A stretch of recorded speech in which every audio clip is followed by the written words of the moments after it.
MarchFifteen does work with both family and independent businesses, and as we know from the demographics, the work with these kinds of businesses is going to be really quite popular in the next 10 years because the baby boomers are aging, and many of them have built businesses that they may want to hand down to the next generation. They may want to sell them, or they may want to transition them into another structure.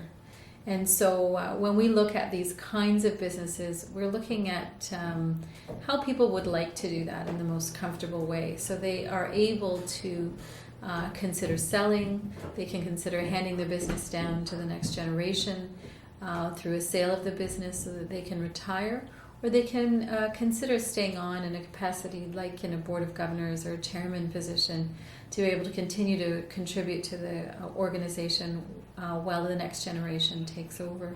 So often I think that owners feel that their business is like a baby to them. It's almost like another entity that they've built that they really want to be able to maintain and be able to have continue even after they're not working full-time in their business.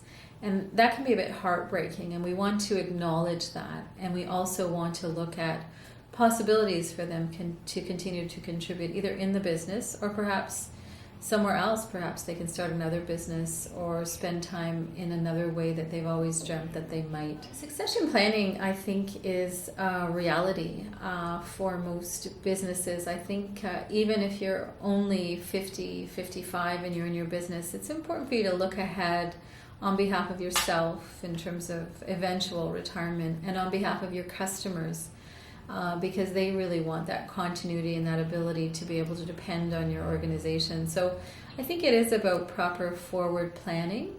You don't have to have a formal strategic plan, but we do know only about 10% of businesses really think this through and have done their homework on the matter of succession planning. About 30% of the other part of these businesses, so 10% have a plan. It's actually about 38% that have a plan in their head but have never run it by anyone or written it down. They may have discussed it internally but not with an advisor like ourselves or even their accountant. And then that really means that 52% of business owners have not thought about the future. They're so busy running their business day to day that they just have not had the time to think about what transition would look like. The model and the process that we use at MarchFifteen is really to come in and to look at what the business owner, him or herself, wants to do. And we are open-minded about that. So are they looking to sell? Are they looking to transition the business? Are they looking to do something different, maybe hive off one part of the business and keep another part? And we're able to look at those basic scenarios and give them some feedback.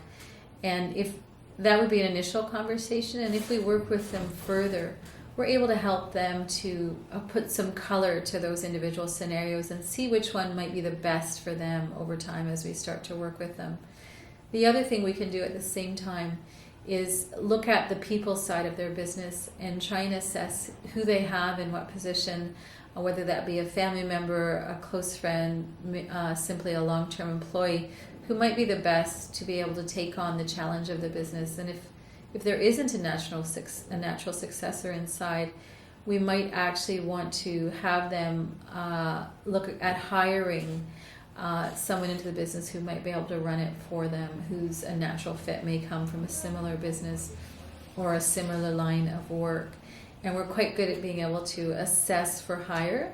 So if we can understand the complexities and the flavor of the business, it is possible for us to help them to choose someone who would be an excellent match for them. And we have a great track record of being able to do just that. When we groom and mentor the next generation of leaders, this is a very important part of what we do to help family and independent business. It's really important, I think, to be able to first of all, assess where people are starting. So to be able to do that sort of 360 process where we ask their peers, their direct reports, their boss, who may be a family member or a very close friend because of close working relationships, to assess where they feel this leader is at this point in time, and then we start from there.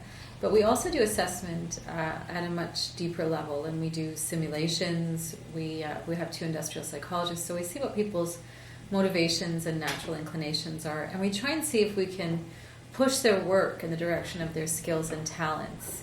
And to that end, we need to know sort of what it would take to run the business in the next generation, and then what skills they're starting with. So what skills do they have, and what skills do they need to develop?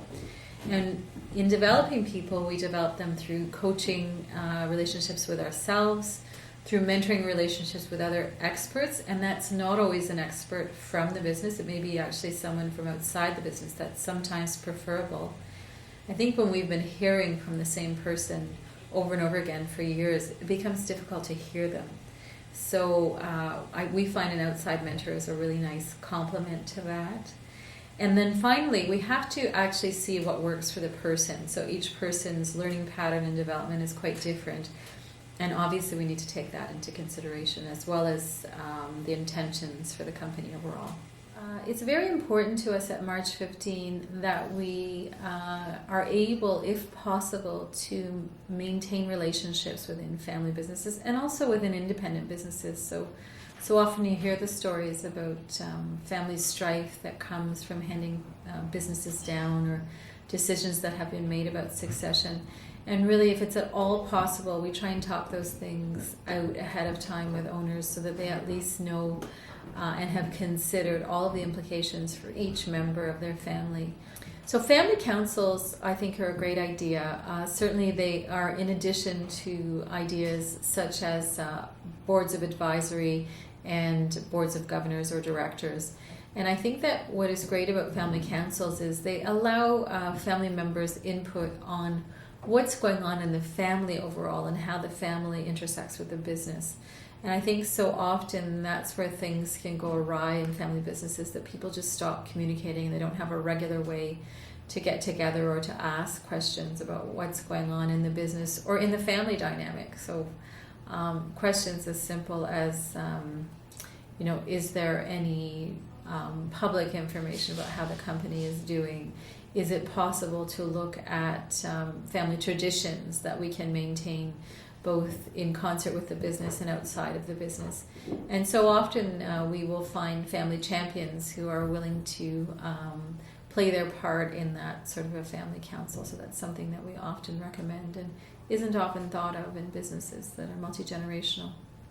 Other experts that are involved in this sort of transition, it really is a team of advisors that usually helps a company through transition, are most obviously the accountant and the banker.